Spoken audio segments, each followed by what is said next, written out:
Talk. E este é o seu programa de cultura pop, mas com aquilo que a gente acredita, porque nós cremos que Jesus é o único Senhor e Salvador. Eu sou André Castilho e aqui no Pop Talk eu tenho a companhia de Simval Filho. É isso aí, Simval Filho da Laia Editora, falando sobre fé e cultura pop, aqui, onde o Master of the Multiverse, Jesus Christ, is the King. Que é isso, Fisk. Eu sou o Felipe Vieira, tô encabulado aqui, eu sou de Fortaleza. Pronto. Encabulado. Tá resumindo a minha bio aqui, porque tá autarquias aqui, imensuráveis esse programa. Vamos pra mais um. Simbora. Bora! Giro Pop. Simval, a gente assistiu e gargalhou muito com alguns filmes antigos, né, que fizeram a alegria de muita gente e geram hoje memes na internet. E um dos principais diretores desses filmes de comédia, principalmente comédia pastelão, até nonsense, é o Mel Brooks. Pois é, Mel Brooks, pra quem não conhece, ele já é um homem hoje de 99 anos, prestes a completar 100 anos. E ele é um dos pioneiros, né, da comédia, assim, pastelão, pastiche, o que quer que você possa chamar, no cinema americano, né? Então, e ele tá... Olha, ele com essa idade, hein? Você que acha que tá difícil, ele com essa idade ele está produzindo novos filmes, acredita? O primeiro deles é a continuação do chama Spaceballs 2, né? Que é a continuação do Spaceballs, que é um filme de 87, que parodiava Star Wars, né? Até um filme, comédia bem escrachada, que tem o John Candy, o Rick Moranis, e outros atores ali, né? Que eu não vou lembrar o nome e agora, mas assim, esse filme fez um grande sucesso comercial, talvez o maior da carreira dele, comercialmente falando, e agora tem a continuação, cara, 40 anos depois, que loucura. E além disso, ele tá trabalhando numa minissérie, que é também uma espécie de continuação do filme dele, A História do Mundo, né? De 80. Então, agora ele tá fazendo uma minissérie pra acho que é Hulu, né? Acho que é o selo Hulu lá da Disney. Sim. Então, vocês percebam que vitalidade, né? Que Exatamente. Vitalidade. Mel Brooks, lembrando que é o único EGOT. O cara que ganhou, um dos poucos, né? Isso. Mas da comédia, com certeza. Ele ganhou o Emmy, ganhou o Oscar, ganhou o Grammy e ganhou o Tony. Então, ele ganhou o prêmio do cinema, de música, do cinema e da TV, né? Então, ele lacrou já lacrou a vida, já zerou a vida e ainda tem mais lenha pra queimar. Não, é muito interessante, né? Ele dirigiu esse Spaceballs, talvez seja um dos mais... Tem os produtores, que é muito famoso, né? Tem o Jovem Frankenstein, o filme do... Ele atuou em alguns filmes também, como o filme dos Muppets. Então tem... um muito profissional. Tem história. Pois é, bastante. Mas... Felipe, tem alguma coisa muito interessante aí que você traz pra gente e que vai emendar com uma outra notícia aí de um live action de algo que ficou famoso uma época, mas é um nicho muito específico. Enfim, o que aconteceu no Japão, irmão? O que os japoneses estão fazendo? Estão realizando o sonho de muita gente. Nossa, nem me fale. Eu que amo, né? Essa franquia maravilhosa está aqui com 2,7 milhões investidos, 4,5 metros de altura. A empresa startup japonesa, né? Tsubame Industries acabou de fazer um mecha. Apenas. Um robô pilotável. E eu tô doido pra ir pra lá, pra poder entrar, né? Peraí, eu não entendi, Felipe. Filipão, peraí, para tudo. É tamanho real, assim? Você pode... Tamanho real. Meu Deus do 4,5 metros de altura. Você e não entra satisfeitos. no robô. Você entra no robô. Exatamente. E pilota o robô. E pilota o robô. Meu Deus, o Jesus tá voltando, velho. Não é possível. Tá voltando. A era da tecnologia chegou, a tão esperada, né? A gente vai poder fazer lutinha, né? Lutinha. Total, lutinha. Uma rinha, né? Aí. Não satisfeitos, né? Os caras da Netflix ainda estão querendo fazer um live action de mecha. Live action do Gundam, né? Uma franquia absurda, antiga. Então, será que esses robôs vão pra série? Ninguém sabe. Veremos. Olha, o sonho de todo mundo. Mas eu fiquei animado. Fiquei animado. Dois sonhos, né? Estão realizando. Primeiro, robô pilotável, e segundo, live action de Gundam, né? Gundam ficou famoso no Brasil, o Gundam Wings. Mas é uma franquia desde o final da década de 70. Um dia a gente faz um viajando sobre sobre Total. ela, ou quem sabe ainda vai rolar quando lançar, a gente fala sobre isso, mas é o grande representante dos mechas. Vai que a gente pilota, né? Vale a pena sonhar, né? Quem sabe? Sonhar é viver. Você acompanha agora um trecho do Viajando por Terras Distantes 97, no qual nós falamos sobre a Belle Époque, uma era de ouro, principalmente da França. Viajando por terras distantes. Bom, a estética do... Normalmente os JRPGs pega a fantasia medieval. Esse já é um JRPG ocidental. JRPG virou uma escola e aí vários jogos ocidentais usaram essa escola e um desses jogos é o Clair Obscur Expedition 33. Como é que é isso? Repete esse francês aí que eu quero. Não, aqui é misturado. É Clair Obscur Expedition 33. Nordestino com francês. É Clair Obscur. É que é o Clair Obscuré, né? É o claro escuro. Bom, croissant de acarajé, esse aí. Jesus, negócio. Mas assim, esse jogo ele usa uma estética da Belle Époque, que é um período entre 1874, se eu não me engano, que é o final da Guerra Franco-Prussiana, e 1914, que é o início da Primeira Guerra Mundial, né? Foi buscar. Ele tava lá, pô. Sabe? Quem viveu a história lembra, né? Vive la Revolution, né? Teve a queda da Bastilha francesa, ele tava também. Mas assim, a gente tem esse período como... O que aconteceu? O pessoal... Teve um período no século XIX de muitas guerras, né? Muita coisa aconteceu. Na América, você teve um monte de guerra que influenciou na Europa. Na Europa, você teve um monte de guerra. Por exemplo, eu fui na região da... Desculpa, pensei que você ia falar, tava lá naquela guerra? Não tava não. Eu fui para Estrasburgo. Lá das Cruzadas. Que é a região da Alsácia-Lorena. Sim. E é uma região... da França, que é diferente. É uma região da França, por exemplo, que é mais protestante que católica, historicamente. Por quê? Porque ela tinha uma influência alemã muito grande, porque ela é um território que, historicamente, foi muito disputado entre a França e a Alemanha. Inclusive, no final dessa guerra, né, franco-prussiana, a França perde esse território para a Alemanha, e isso gera um dos embriões da Primeira Guerra Mundial. Porque gera um sentimento... Olha, em Paris, né, na época da Belle Époque... As pessoas faziam, assim, procissões fúnebres pela perda do território. Então, gerou um nacionalismo, uma aliança entre França, Inglaterra, Rússia, que virou depois a frente, né, digamos assim, que combateu a Alemanha. Então, olha como é que... com a gente hoje, né, que vive um mundo em paz, em guerra. Mas é curioso como uma coisa leva a outra, né? E esse sentimento de patriotismo, digamos assim... de perda territorial, de vingança, de revanche até, né, de uma nação contra a outra, veio muito dessa época, o sentimento moderno, né? Interessante. Os americanos aprenderam muito com essa história. Mas uma coisa que é interessante é que depois dessa sequência de guerras, você teve meio que um período de evolução tecnológica, científica e transformação artística na França especificamente, e principalmente na região de Paris.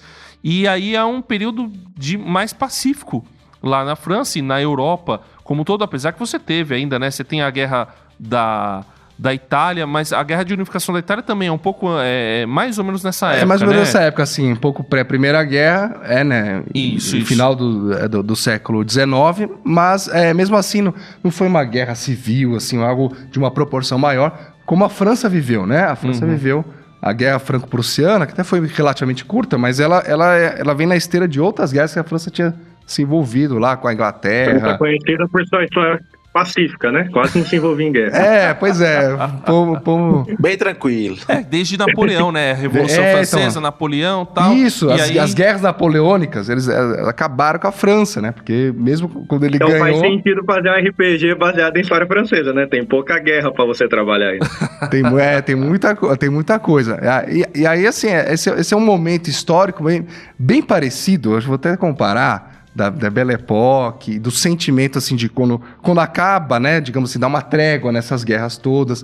Então, havia uma certa busca, um certo consenso, assim, de que, puxa, Agora, o pior já passou, né? O pior que está não fica, a lá tiririca, sempre lembrando do palhaço. E aí, assim, agora é um momento de paz, de tranquilidade, né? Das nações se respeitar, se consertar e tal. Surge muitos os embriões ali das relações multilaterais, né? Embrião da ONU, tal, da União Europeia. Surge nesse período, assim, dos países tentando um conserto e um período de relativa paz, né? Mais ou menos como aconteceu no final do século XX, depois da Guerra Fria, né? Que aí a Rússia, a União Soviética acabou, virou Rússia ali. Chegou a se cogitar que a Rússia entraria na OTAN. Olha que loucura, né? Isso é um fato histórico. Nessa época, no final dos anos 90. E aí, aquela coisa assim, puxa, vai virar o século, da mesma forma que do século XIX para o XX, vai virar o século, agora vem o século da paz, das luzes, da inovação, do crescimento... E nada vai acontecer, digo. E aí, imagine o cara lá daquela época olhando para 2026, né? Pois é. Então, assim, eu já vi esse filme antes, né? Então havia uma busca, né? Por aquilo que por isso é bela época, né? Belle époque. É a busca pelo belo, por algo que contrastasse com tudo com aquelas dores, com aqueles traumas, né? Com os conflitos que aconteceram no passado, né? No passado recente, naquele momento. E aí se buscou, né? Por meio da inovação científica, da produção cultural. É nessa época que ele surge na França, principalmente em Paris, né? Que era a cidade símbolo de referência cultural no mundo. Talvez a última, porque acho que nem Nova York atingiu status, assim, a referência que Paris tinha, porque ali surgiram cientistas, né? O casal Curie, e as vacinas, e muitas...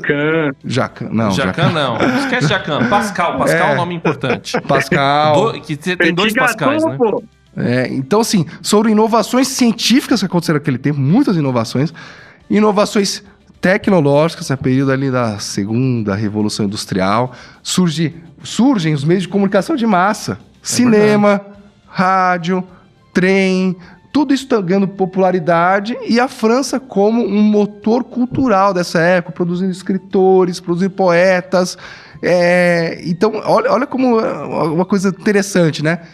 A estética francesa, a arte, a produção cultural, tudo isso influenciando o mundo ocidental, o restante do mundo, e ao mesmo tempo que, aí vem as contradições, né? Que nessa aparente busca pela paz, um momento de tranquilidade, vamos lembrar, nos países europeus, inclusive a própria França, mesmo enfiado em tanta guerra ali, já tentando se recuperar, eles eram, né? França, principalmente, Inglaterra, mas não só isso, né? Como Bélgica, Holanda e outros países. A Europa tinha fracionado, digamos assim, o resto do mundo em colônias, né? E tentava mantê-la, principalmente na África, parte da Ásia, né? Tem até um filme muito bonito, né? Indochina, que mostra desse período a presença francesa lá no Vietnã.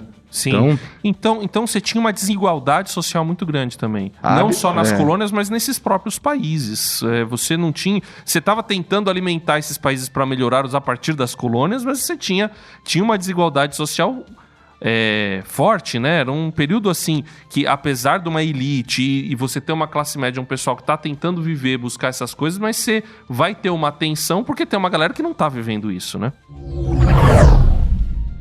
E aí o que é interessante é que o tipo de pintura que se tem, você tem muito do retrato desse estilo de vida, do estilo de vida dos jardins, do estilo de vida dos cafés, e aí você vem, e aí quando você vê essas pinturas, as linhas já não são mais bem definidas, são aquelas pinceladas fortes que vão trazer o contraste de cores e você tem que olhar até de longe para você ter uma impressão... Que é o impressionismo, né? Que é o impressionismo, Claude Monet, Pierre Auguste Renoir, Edgar Degas, Camille Pissarro, Berthe Morisot. Tô tentando gastar o francês aqui, Carol. Muito bom. E aí você tem... Trezeguet, Zinedine Zidane. Thierry, né? Thierry. Então, Mbappé. todo mundo vai lembrar, né? Do Nascer do Sol, de Monet, do Jardim. Então, são aquelas pinturas, né? Que você olha aquilo, não são mais linhas suaves, são coisas fortes que é assim, ao mesmo tempo que você tá vendo aquela paisagem, é uma coisa um pouco onírica, é uma coisa um pouco misteriosa, né? Que dá um caráter quase de sonho. uma coisa assim um pouquinho quase que como se fosse uma neblina ali, né? Tem um mistério, filtro. né? Ele tem algo que você tem que desvelar, né? Você tem que, de alguma maneira, descobrir algo a mais, né? E não são coisas paisagem. épicas, são coisas de momentos, são aqueles momentos, né? Então eles tentam capturar isso e depois na fotografia você vai ter isso também. Então, que também surgiu nesse período, né? Digamos assim, a fotografia como um veículo aí de comunicação de arte, surgiu nesse período. Ela populariza, ela já é um pouco anterior, mas ela populariza nessa fase. Pode falar, Um dos pontos, só complementando essa parte musical, o romantismo tem muito dessa parte do solo em si. Teve momentos ali de teatro e tudo mais que dividiu os sonetos e tal, os naipes de cordas, e tinha uma pessoa para solar, seja em voz ou em instrumento. Já nessa parte de Debussy aqui e do Ravel, já tem uma parte falando sobre a harmonia, né? Sobre trabalhar vários elementos ao mesmo tempo, simultâneos, as várias camadas e a dinâmica da música também, seja a parte mais piano, e a parte que vai ter uma certa tensão, uma certa pressão, né? Então tem essa diferença do romantismo para o impressionismo. Eu só lembrei de um fato curioso, né? Que é até importante para a época e é legal de falar. Você falou da noite, né? Da peça musical, né? Te dá uma sensação de noite. E se você gosta de uma baladinha, agradeça a Paris, porque a Paris foi a primeira cidade, por isso que ela chama Cidade de Luz, porque ela foi a primeira cidade a ter iluminação pública, inaugurada para a Feira Mundial de 1889, que inclusive inaugurou também a Torre Eiffel. Então, olha que interessante, né? Diferente. Toda digamos assim, a vida noturna que a gente conhece da sociedade moderna surgiu a partir de Paris, essa iluminação pública, que é algo que encantou para a época e depois foi se produzindo para outras cidades, né? Então perceba como ali era o centro do mundo, né? Interessante. Eu queria só terminar com uma ponte com a Bíblia aqui, Simval, que lá em Isaías 40, de 6 a 8, vai dizer: uma voz ordena, clame, e eu pergunto, o que clamarei? Que toda a humanidade é como a relva, e toda a sua glória como a flor da relva. A relva murcha e cai a sua flor, quando o vento do Senhor sopra sobre elas. O povo não passa de relva. A relva murcha e as flores caem, mas a palavra de nosso Deus permanece para sempre. O que é interessante é que ele está fazendo um contraste aqui entre a relva, né, a grama, que passa com o vento, e o ser humano, que também vai passar com o vento. Ou seja, são coisas inconstantes. Está dialogando aqui com a Belle Époque porque o pessoal achou que eles iam manter a constância a partir dos avanços científicos, daquilo que eles estavam produzindo, né? Tava tudo calmo, logo veio uma guerra. E a única coisa constante não é a humanidade, não são os nossos desejos, não são os nossos avanços. O Senhor está falando aqui em Isaías que é Ele mesmo que é constante. Só Ele é quem pode trazer constância e só Ele vai durar para sempre, principalmente a sua palavra. A gente vai passar com as nossas angústias, com os nossos temores, com os nossos medos, com os nossos sentidos. As coisas vão mudar na nossa vida, inclusive. A gente vai envelhecendo e vai morrendo, mas Deus não muda, Deus é perfeito e a sua palavra é a única coisa que permanece para sempre. E você acompanha o episódio completo de Viajando por Terras Distantes nas plataformas digitais e também no site rtmbrasil.org.br. Pop Talk Review. Felipe, é tudo culpa sua? Não, é tudo culpa dela. Essa é a série que eu vou comentar agora como review. Na verdade, é do inglês, né? All Her Fault, se eu não me engano. Acho que o meu inglês, meu físico não é tão badalado que nem o de vocês, mas é mais ou menos sobre isso. E a tradução é tudo culpa dela, né? Tudo se resume a uma mãe que perdeu o filho, né? Indicação da minha cunhada é de suspense. Não acreditava que iria gostar e nem que ia ser um negócio tão badalado quanto foi. Não vou dizer que é a mais movimentada do Prime, mas, cara, é interessante porque não é só sobre medo ou suspense em si, mas ela traz temas densos e pesados, né? Eu vou comentar aqui. Primeiro, a mãe perde o filho, foi deixar na escola e depois, quando foi buscar, não encontrou. Perguntou ali, não, parece que foi com a fulana, que é a sua amiga, né? Só que, na verdade, não é amiga, é uma pessoa que ela conheceu numa reunião de pais e mestres, né? Dias atrás. Então, daí começa toda a trama. É uma série pequena de 8 episódios. E a cada episódio, digamos assim, que vai se eliminando quem não tem a ver com a sumidade do filho. Mas vai trazendo mais contextos e pessoas densas e vão acrescentando mais personagens na série. Envolve o pai, envolve a babá, envolve a família dessa pseudo-amiga que antes não era amiga, era conhecida e vira amiga da mãe, né? Que também tem um filho na mesma escola. O marido dessa outra mãe também, envolve a babá dessa outra pessoa e as coisas vão acontecendo. O suspense gira em torno disso, da perca do filho, ele passa esse tempo todo, desses 8 episódios, sem encontrar a mãe. Mas vai tendo a tratativa de quê? Um ambiente familiar, seja da mãe que trabalha muito e o pai que é totalmente omisso, não conhece praticamente nada do filho, se toma remédio, se não toma, qual remédio toma, qual hora ele se alimenta, se não se alimenta, que horas vai buscar na escola. Tem a treta inicial que é dela e o marido conversando com o delegado, e o delegado tipo assim, caramba, vocês são pais, vocês não sabem nada do filho praticamente, só a mãe que sabe. Então já vai trazendo essas problemáticas que a gente pode adaptar para a realidade atual, né? Então esse foi me chamando a atenção também, porque são coisas que podem acontecer com a gente e também acontece no dia a dia, corriqueiramente, né? A outra mãe também fica meio que com o coração na mão, porque vê a dor da mãe que tá sem o filho, imagina-se na pele da mãe também. E também ela é meio do corporativo, digamos assim, mas diferente da mãe que perdeu o filho, essa já tem uma vida mais dura, né? Profissionalmente falando. Porque o marido, de certa forma, é um professor, não tem uma rentabilidade muito boa de negócio, diferente da outra família, e ela meio que dá o gás acima de tudo, né? Pra se manter a família no modo geral. E querendo ou não, no desenrolar da história, vai se subentendendo ali que as duas babás tinham um contato, porque se encontravam na escola quando iam buscar os filhos, né? Das duas madames, digamos assim. Então, tem esse relacionamento das duas e meio que uma conta sobre como cada família é, né? Sobre os problemas familiares de cada uma. Então, mediante a isso, a gente vai descobrindo no futuro, já cortando um pouco mais pro final da história ali, que até a parte familiar da mãe que perdeu o filho, o pai, o marido, né? O marido dela, tem 2 irmãos que ele abraça meio que como se fosse um pai desses 2 irmãos também. Um é PCD, né? Ele tem problema na coluna, ele caiu quando era pequeno, e depois no futuro, o plot, né? Já rasgando spoiler aqui.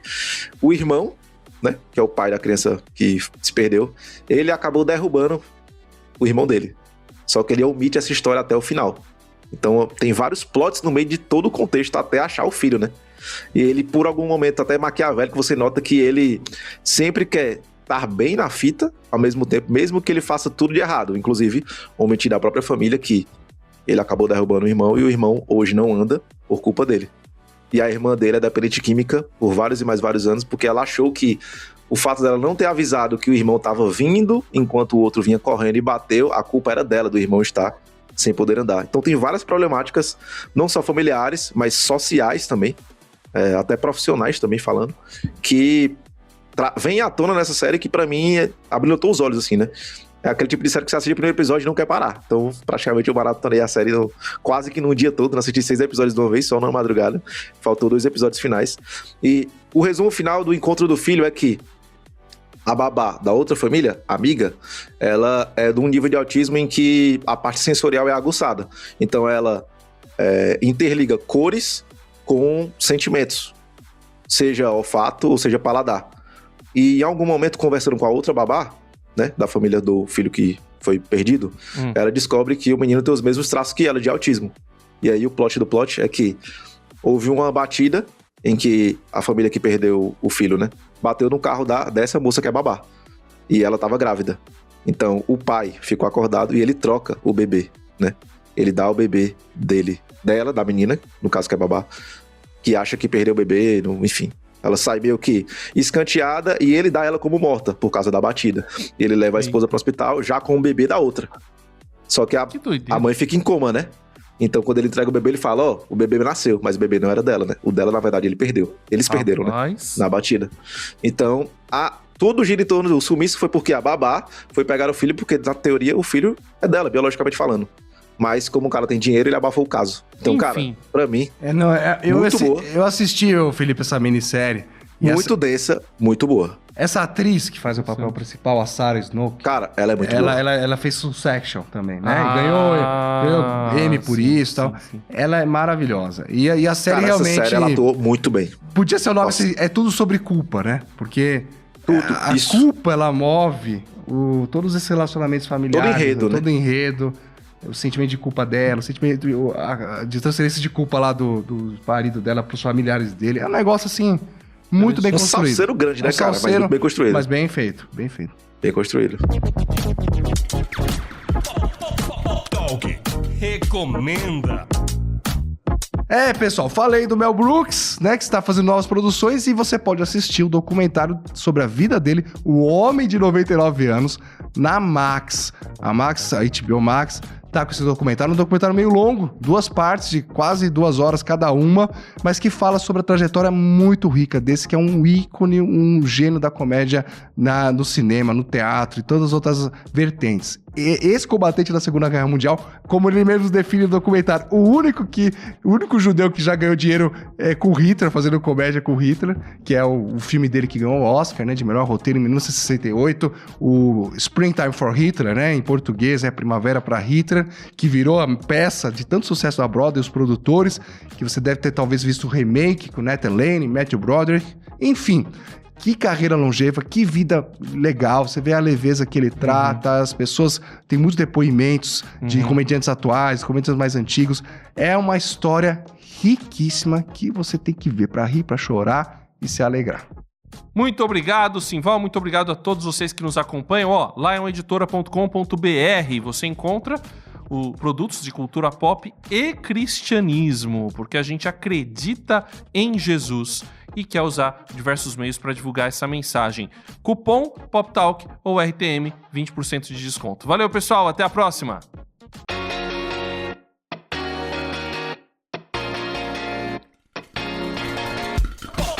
Pop Talk.